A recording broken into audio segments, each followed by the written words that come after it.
In the faith of Jesus Christ, the Queen ruled as sovereign from the moment she took over from her late father, and particularly when she was consecrated to the role at her coronation in 1953.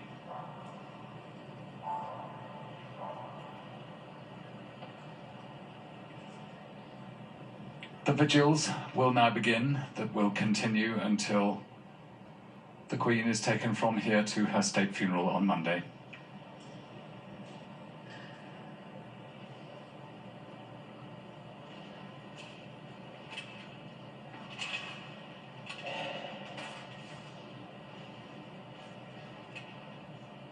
The state colour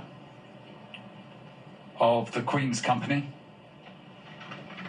1st Battalion Grenadier Guards, will be laid at Her Majesty's feet.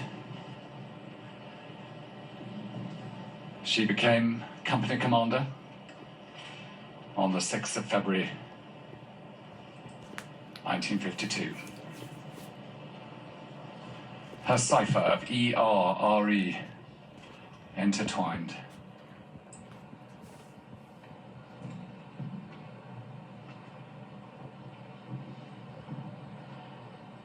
The loyalty of the Queen's Company who brought her here today, carried her on their shoulders.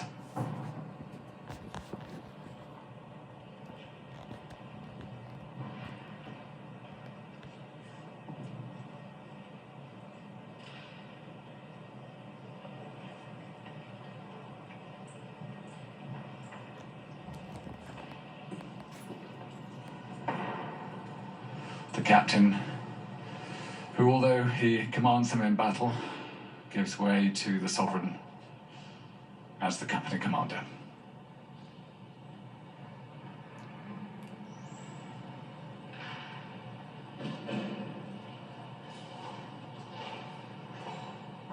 The first watch to be mounted by members of the Honourable Corps of Gentlemen at Arms.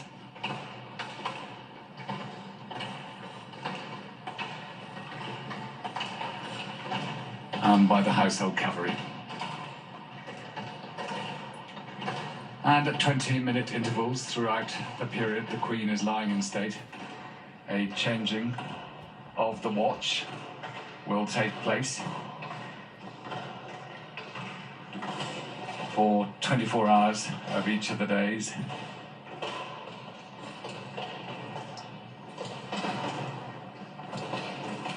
The Honourable Corps of Gentlemen at Arms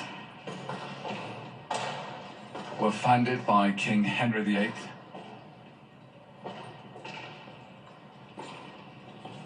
and formed the closest bodyguard to the sovereign in England, Wales and Northern Ireland.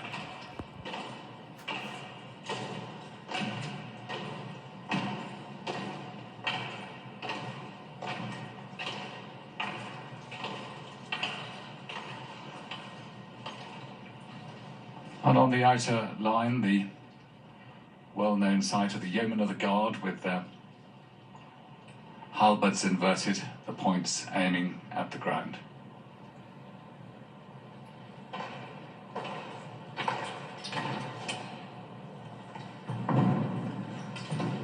The Yeomen of the Guard was founded in 1485 by King Henry VII, and these officers will turn their swords and rest upon them.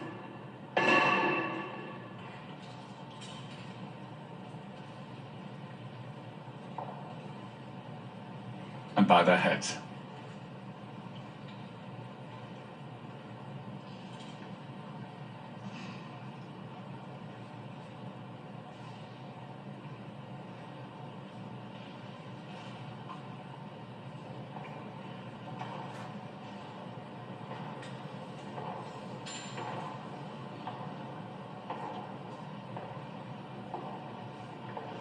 Black Rod leads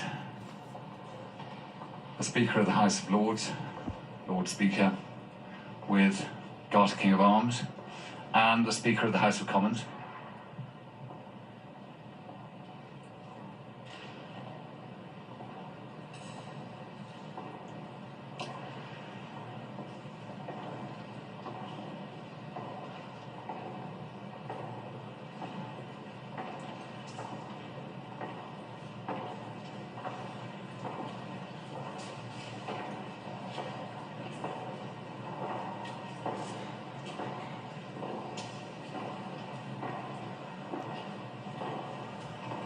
Either side of the choir on the steps were representatives and members of the House of Lords and House of Commons, as the Earl Marshal, the Duke of Norfolk, moves forward to the King. Duke of Norfolk, responsible for all elements of state ceremonial, will organise the state funeral for the Queen in due course. And also the Lord Great Chamberlain on the left there, who's just started in this reign. He is Lord Carrington. His father was a cabinet minister under Margaret Thatcher.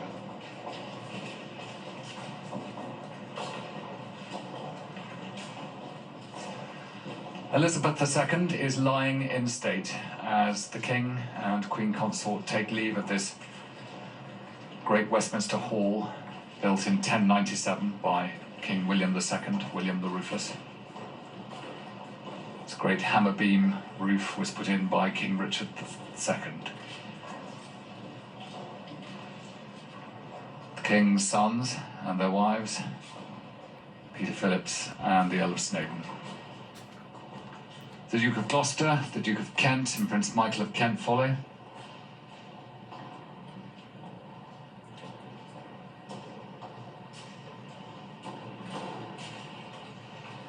A deeply moving moment for all members of the royal family, thanking the Archbishop of Canterbury, who read prayers and led the worship.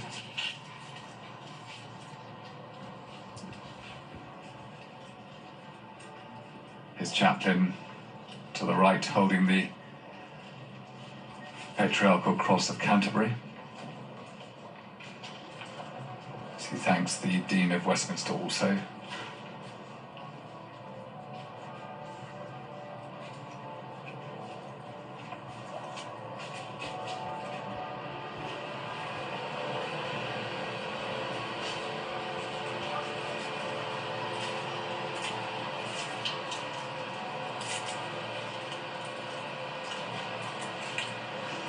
The Princess Royal, who escorted her mother all the way from Balmoral Castle through the Highlands down to Edinburgh, and then in the aircraft that took off from Edinburgh Airport yesterday evening.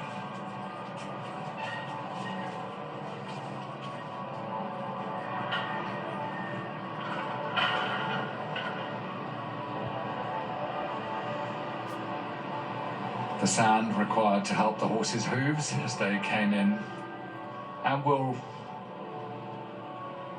always be required when horses are on tarmac. The Queen would have cared desperately about that being done right. The King and Queen Consort heading home.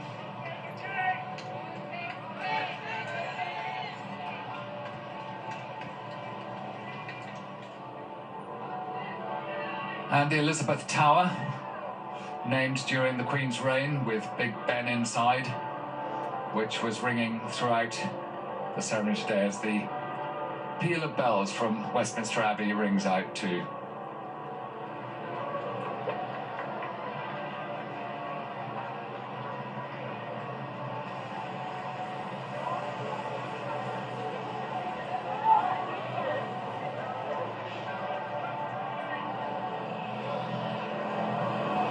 The crowds have quickly cleared, many of them determined to go and form the queue that is gathering and snaking its way up towards the Tower of London, ready to start passing by the Queen's lying in state.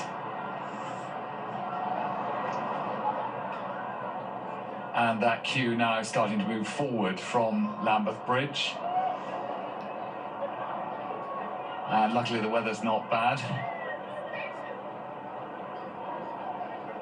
When the King died in February 1952, there was snow on the ground, and still very long queues formed.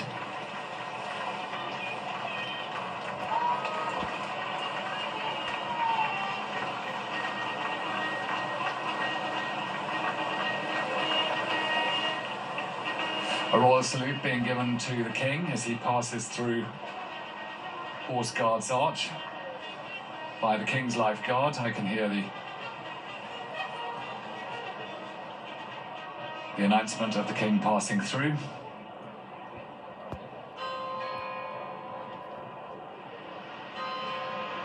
The striking of the clock at 3:30.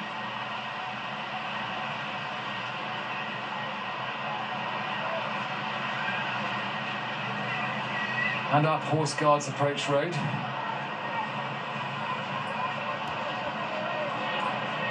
For the King and his siblings, it's been very reassuring, the amount of really welcoming encouragement that the family has received at the death of the Queen. And ceremonial, to some degree, steps back as the lying in state begins and London prepares for the state funeral of Elizabeth II on Monday, the 19th of September. But today, in glorious sunshine again, the Queen went to perform her last public duty, to lie in state. For the people, it was her privilege and honour to reign over for over 70 years.